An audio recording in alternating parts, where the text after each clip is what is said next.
ବୁଝୁଛନ୍ତି ପଡା କଣ ଛଡା ଯୋଉ ବେପାରୀ ହେଲେ ଯାହା ହୁଏ ସେ ପଇସା ଅଛି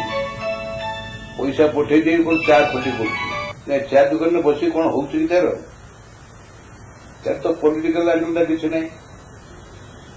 ଏ କଥା ବିଜେଡି ବାଲା ଜାଣିଲା ପରେ ସେ କଣ କରୁଛି ଆଗରୁ 2 ଜଣ ଲୋକ ପଠେଇ ଦଉଛି ମୁଁ ଅମୁକ ଜାଗାକୁ ଯିବି ଚା ଖୋଟରେ ବସିଛନ୍ତି ଚା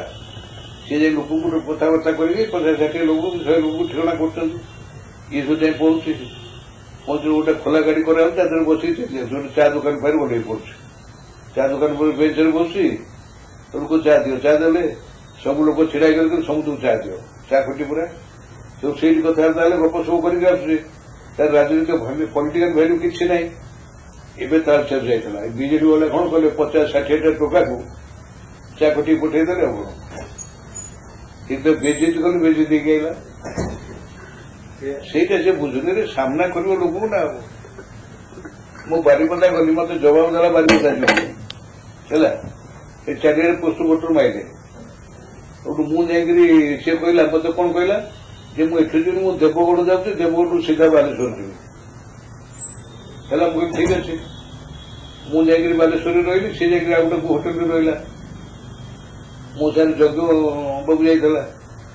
ସକାଳୁ ଯଜ୍ଞବାବୁ ପଠେଇଲି ମୁଁ ସେ କୋଉ ହୋଟେଲ ଅଛି କଥାବାର୍ତ୍ତା ହବ କେତେବେଳେ ବାହାରିବ କଣ ବାହାରିବ ପର୍ଯ୍ୟନ୍ତ ଯଜ୍ଞବାବୁ ଯାଇ କଥାବାର୍ତ୍ତା ହେଲା ବାରିପଦା ଟେଲିଫୋନ କଲା ବାରିପଦା କହିଲେ ଆପଣ 10:30 ବେଳକୁ ଆସି ବାଇପାସ ଛକରେ ପହଞ୍ଚନ୍ତୁ ଆମେ ସେଠି 200-250 ମୋଟରସାଇକେଲ ଧରିକି ରହିଛୁ ପ୍ରଶୋଚନ କରି ନେବୁ ପର୍ଯ୍ୟନ୍ତ ପଡିନା ଯଜ୍ଞବାବୁ କହିଲା ଠିକ ଅଛି ତାହେଲେ ଆମେ 9ଟା ବେଳକୁ ବାହାରିଲେ ହବ ନା ହଁ ନା ଆପଣମାନେ ଦାମବାବୁ ସହିତ ନେଇକି ସେମାନେ ଯାଆନ୍ତୁ ମୁଁ ଏଠୁ ମୋ ହୋଟେଲରୁ ଯାଉଛି ଆମେ ଗଲୁ ଆମେ ଯାଇକରି ବେତନଟି ଟପିଗଲୁଣୁ ବେତନ ରେଟ୍ ଅଟକିଲୁ ଆସିଲି ପର୍ଯ୍ୟନ୍ତ ଆସୁ ଏକାଥରେ ଯିବୁ ସେ ବେତନଟିରେ 50-60 ଟଙ୍କା ଠିଆ ହେଇଥିଲୁ ମୋତେ ଜବରଦସ୍ତି ଅଟକେଇକିରି ଗୋଟେ ଚା ଦୋକାନ ନେଇକି ବସେଇକିରି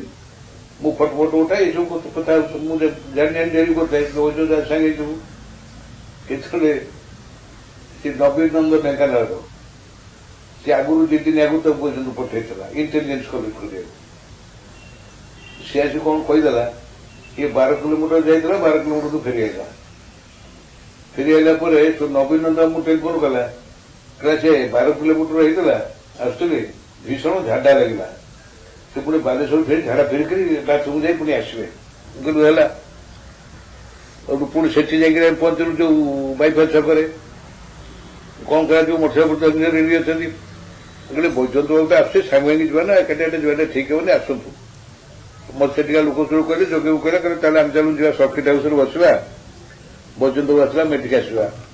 ମୁଁ କହିଲି ରାଜନୀତିକି ଆସିଲି ମୁଁ ସର୍କିଟ ହାଉସ ଯାଏନି ମୁଁ ଏଇ ଖରାରେ ବସିବି ଏଇଠି ବସି ବୈଜନ୍ତ ବାବୁ ଯେତେବେଳେ ଆସିବେ ଯିବୁ ମୁଁ କହିଲି ସେ ଚା ଦୋକାନ ଗୋଟେ ଚେୟାର ସେ ଗୋଟେ ପ୍ଲାଷ୍ଟିକ ଚେୟାରଟା ନେଇ ଆସିଲେ ମୁଁ ରାସ୍ତା କଡ଼ରେ ପକେଇକି ବସିବି ସେଠି ଲୋକ ସବୁ ଭରିକି ଛିଡ଼ା ହେଇଛନ୍ତି 200 ମୋଟରସାଇକେଲ ଦୋକାନ ସବୁ ଘେରିଛନ୍ତି 35 ମିନିଟ୍ ଅପେକ୍ଷା କରୁ ସେ ପହଞ୍ଚିଲାନି ସେ ଲୋକ କହିଲେ ଆଜ୍ଞା ଖରା ହେଇଗଲାଣି ଲୋକ ସବୁ ସବୁ ପଡ଼ିଆ ଜମା ହେଇଗଲାଣି କଣ କରିବା ମୁଁ କହିଲି ତାହେଲେ ଯିବା ଆଉ ରଖେଇବି ନାହିଁ ଯଦି ଆସୁଥାନ୍ତେ ଯେ ବାଲେଶ୍ୱରରୁ ବାରିପଦା ରାସ୍ତା ନ୍ୟାସନାଲ ହାଇୱେ ଭଳିଆ ପିଚ୍ ହେଇଛି ମୁଁ ଆସିଲି ମତେ ସମୁଦାୟ 48 ମିନିଟ୍ ଲାଗିଲା ଆଉ ମୁଁ ସେଠି କଣ ତମର ବେତନରେ 20-25 ମିନିଟ୍ ରହିଲି ଏଠି ଆସି ସବୁ ସେ ଆସିଲେ ଆସିନଥାନ୍ତେ ଆସିବେନି ତ ଚାଲୁ ଯିବା ସେ ଖୋଲା ଗାଡ଼ିରେ ବସିକି ଗଲି ଲୋକ ବାଟ ଯାକ ତାଙ୍କର ଯେମିତି ପ୍ରସେସନ ନିଅନ୍ତି ଶୋଭାଯାତ୍ରା ନେଲେ ସେଠି ପହଞ୍ଚିଲାକୁ ଗଲା ବେଳକୁ ଏଉଠୁ ଧରି ଟ୍ରାଫିକ ଷ୍ଟାଣ୍ଡ ପର୍ଯ୍ୟନ୍ତ ଅଛି ସେ ଆଦିବାସୀ ସ୍ତ୍ରୀ ଲୋକମାନେ ତାଙ୍କର ପାରମ୍ପରିକ ବେଶଭୂଷା ହେଇ ବାଜାବାଲା ଆଣି ନାଚି ଯେମିତି କରନ୍ତି ନେଇକି ଗଲେ ଏତେ ବାଟ ଏଠି ପହଞ୍ଚାଉ ନାହିଁ ସେଠି ସବୁ 7,000, 8,000, 9,000, 8,000 ଖଣ୍ଡ ଲୋକ ହେବେ ଗଲୁ ଆଉ ପର୍ଯ୍ୟନ୍ତ ଗଲାନି ମୁଁ ଆଗ ତୋରା କହିଦେଲି ମୁଁ କହିଲି ପର୍ଯ୍ୟନ୍ତ ଆସିଥିଲି ଅଧବାଟରୁ ଫେରିଗଲେ ତାଙ୍କୁ ଭୀଷଣ ଝାଡା ଲାଗିଲା ପେଟ ଖରାପ ହେଲା ସେ ବୋଧେ ବେଶୀ ହେଲା ଆଉ ଆସିଲେନି ଆଉ କଣ ଏୟା କହି ମୁଁ ଆସିଲି ନାଇଁ ପରେ ତାକୁ ନବୀନ ନନ୍ଦ ଆସି କହିଦେଲା କହିଲା ଅରୁଣ ସାହୁ ଯାଇକି 2 ଦିନ ହେଲା ଅଛି ଆଉ ସେ ଟୋକା ସଜିଲ କରିଛି ଆପଣ ସଭାକୁ ଗଲେ ସେ ଷ୍ଟେଜରେ ଆପଣଙ୍କୁ ପ୍ରଶ୍ନ ପଚାରିବେ ଏଇଥିରେ ପଳେଇଲା ଆଉ ସେ ବି ହେଲା ସେ ଯୋଉ ଅଛି ଫ୍ରଣ୍ଟ ରୋରେ ଗୋଟେ ଟୋକା ବସିଛି ସବୁ ଶୁଣୁଛି ଥିଲା ବିଜୁଳି ପାଖରେ ଡେପୋଲା ଷ୍ଟେଜ ମାଇକଟା ଧରି ପକେଇଲା ବୈଜୟନ୍ତ ପଣ୍ଡାର 800 କୋଟି ଟଙ୍କା ଟିକସ ବାକି ତ ତାକୁ ଲୋକ ଟଣା ଉଠା କରି ଭଜାଡ଼ିକି ନେଇଗଲେ। ସେଇଠି ମୁଁ କହିଲି ଆକୁ ସେ ଟଙ୍କାକୁ ଅରୁଣ ସାହୁ ପଠେଇଥିଲା କାଲି ଟଙ୍କା ମିଠି ପତ୍ର ପଠେଇଛି କିନ୍ତୁ ଯଦି 800 କୋଟି ଟଙ୍କା ଟିକସ ଫାଙ୍କିଛି ବୈଜୟନ୍ତ ପଣ୍ଡା ତେବେ ସରକାର ଆଦା କରୁନୁ ଏଠି କଣ ଆସି କହୁଛ ସେ ପାଣି ଯୋଗାଣ ନେଇଛନ୍ତି ସବୁ କମ୍ପାନୀ ମାନେ ତାଙ୍କର 2700 କୋଟି ଟଙ୍କା ତାକୁ ଆଦା କରୁନୁ ଏଠି କଣ କହୁଛ। ତେଣୁ ଏଗୁଡ଼ା କେବଳ ବୈଜୟନ୍ତ ବାବୁଙ୍କୁ ବଦନାମ କରିବା ପାଇଁ ମୁଁ ସେଠି କହିଲି କି ମୁଁ କହିଲି ଯୋଉ ଅରୁଣ ସାହୁ କଥା କରିଛି ମୁଁ ବୈଜୟନ୍ତ ସହିତ କଥାବାର୍ତ୍ତା ହଉନି ମାନେ ରାଜି ନୁହେଁ ବୋଲି କଥା ନୁହଁ। ଧର ମୁଁ ଏଠି ବହିଛି ମୋର ଟେଲିଫୋନଟା ଅଛି ମୁଁ ଯାକୁ ଇଚ୍ଛା କରି ଟେଲିଫୋନଟା ଲଗେଇ କଥା ହଉଛି ତାର ସେ କଥାଟା ନାହିଁ ନା ତାର କୋଉ ଟେଲିଫୋନରେ ସେ ତାକୁ କେହି କରିବେନି। ତାର ଦିଟା ଲୋକ ଅଛନ୍ତି ଜଣକୁ ଟେଲିଫୋନ କରିବେ ସେ ଆର ଜଣକୁ ଟେଲିଫୋନ କରିବେ ଆର ଜଣ ତାକୁ ଟେଲିଫୋନ କରିବେ ସେ ଯଦି କହିଲେ ହଁ ଦିଅ ଦେଲେ ବି ହବନି ସେଇ ଟେଲିଫୋନରେ ସେ ଲାଗିଲେ ଯାଇ ହବ କି ବିଜେପି ମୁଁ କାରବାର ଜାଣିନି ମତେ ତ ମେସେଜ ଦେଖି ଆସିଲି ମୁଁ ଏତେ ଠିକ କୋଉଠି ଜାଣିବି ସେଇଥିପାଇଁ ମୁଁ ତାହାର କଥା ହବୁନି। ତେଣୁ ବୈଜୟନ୍ତ ପଣ୍ଡା ଭାବୁଛି ଯଦି ସେ ଆସିଗଲା ତାହେଲେ ଓଡିଶାରେ ସେ ପାଖର ଏମପି ହେଇଛି କଥା ସିନିୟର ହେଇଯିବ ଛୋଟିଆ ବୋଧି ସେ ଚାହୁଁନି ଆସୁ ବୋଲି। ଆରେ ନବୀନ ପଟ୍ଟନାୟକ ମୋଦି ସାଙ୍ଗରେ କଣ୍ଡିସନ କରିଛି ତମର ସବୁ କଥା ମାନିବି ସିଡିଆର କରିବି ସବୁ କରିବି ମୋର ଗୋଟିଏ କଣ୍ଡିସନ ବୈଜୟନ୍ତକୁ ନ କରିବି ଏକଥା ବୈଜୟନ୍ତକୁ କହିଛି ହଁ ଆଗରୁ କହିଛି ସେ ମଧ୍ୟ ସେ କଥା ମାନିଲା। ତଥାପି ଏଇ ଅବସ୍ଥାରେ ସେ ଥରେ 300 କୋଟି ଟଙ୍କା ରିବେଟ୍ ନେଇଥିଲା ତାର ସେଇ ଢଙ୍ଗରେ ଆଉ 400 କୋଟି ରିବେଟ୍ ପାଇବା କଥା ସେଇଟା ହେଇନି ବୋଲି ସେ ମୁଣ୍ଡ ରହୁଛି କିନ୍ତୁ ସେଟା ଦେବେନି ଏକଥା ତାକୁ କହିଲା ପରେ ବୁଝିଲା ପରେ ବି ସେମିତି ହଉଛି